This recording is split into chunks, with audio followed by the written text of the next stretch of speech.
It's not very commonly seen on the menus here, and I'd be the idiot if I pass up this chance.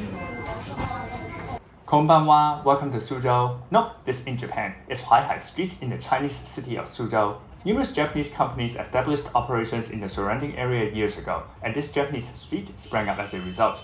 Some anti-Japanese sentiment still linger among the Chinese public due to historical wartime atrocities perpetrated, but a lot of us believe in the mentality 要容乃大, roughly meaning greatness in acceptance, and choose to distinguish past from present, remembering the former while embracing the latter. This clemency is embodied in the popularity of this Japanese street, which is frequented not only by Japanese nationals who work and live nearby, but also many Chinese, both locals and travelers. So this is Japantown in China, and it ain't a gimmick. It has been around for more than a decade. Heck, some of the restaurants here have been around for a decade. And this place just got a makeover that spanned 5 months.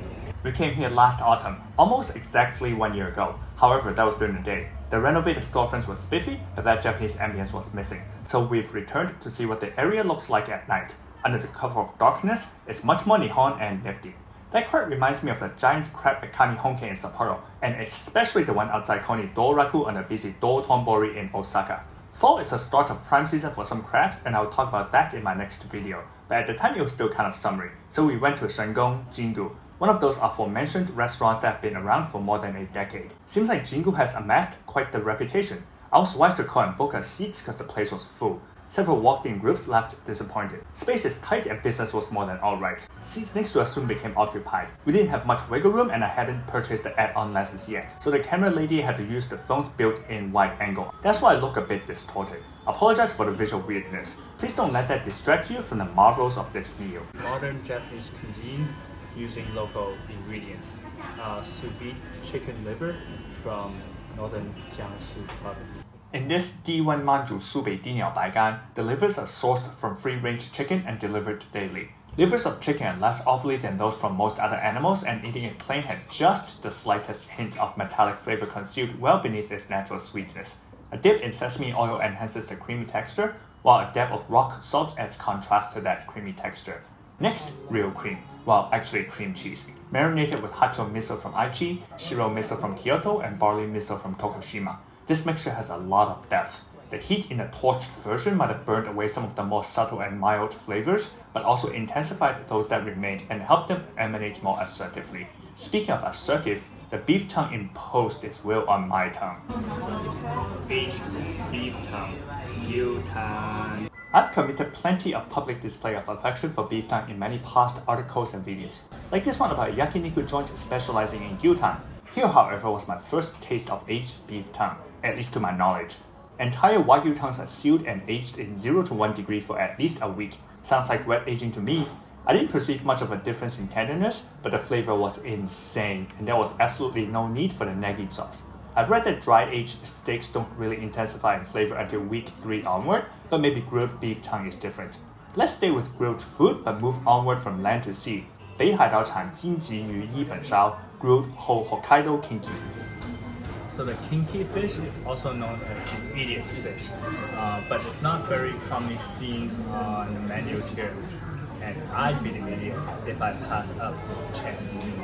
Actually, I haven't seen a kinki in Japan. The last time I had it was at Yan Yan Rock Salt in Shenzhen, back in the days when it reigned as one of the city's priciest restaurants. Judging by the eyes, I think this fish wasn't as fresh as the one I ate back then, but it's less than a quarter the price, and definitely not just a quarter the taste. In fact, although the kinki came after the rich and bold beef tongue, it held its own and proved its worth. Its luscious flesh was glistening and oozing with oil. So it might be a little unfair to try the Pacific Story after the kinki fish, which is about 10 times more expensive.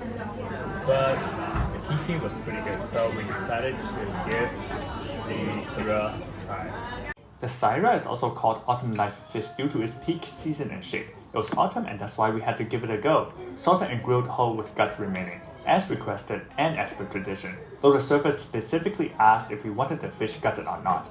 That is a show of extensive experience in serving both Japanese and locals. That's because bitter fish guts might not be appreciated by uninitiated patrons.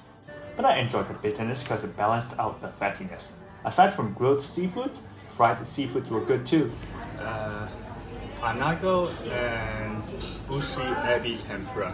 Gotta eat them hot, so I'm gonna cut this short. The two are respectively saltwater eel and tiger prawn. We didn't get to see the eel skinned or the prawn shelled, or the tempura battered and fried. These steps were done in the back, not the bar out front, but the manager did cut up the eel table side using chopsticks. 我们这个炸得非常好啊。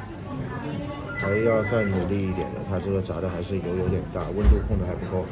It was just an offhand comment on my part, but he was serious and sincere in his reply, all the while showcasing the lightness of the coating of the eel, which differed from that for the East China Sea giant tiger prawn. The other fried food was 宫崎县南蛮炸鸡 Miyazaki chicken nanban. I haven't been to Miyazaki Prefecture, so I couldn't judge the authenticity of that famous dish here, but I like how it didn't turn soggy as with many other chicken nanban. Ended the night with a bowl of touted udon Inaniwa udon, easily recognizable because of the thinness and flatness. It was served in a simple and belly-warming dashi in line with custom for the colder months. Like now. Well, it wasn't cold outside at all. Summer here is extending deep into the autumn months this year.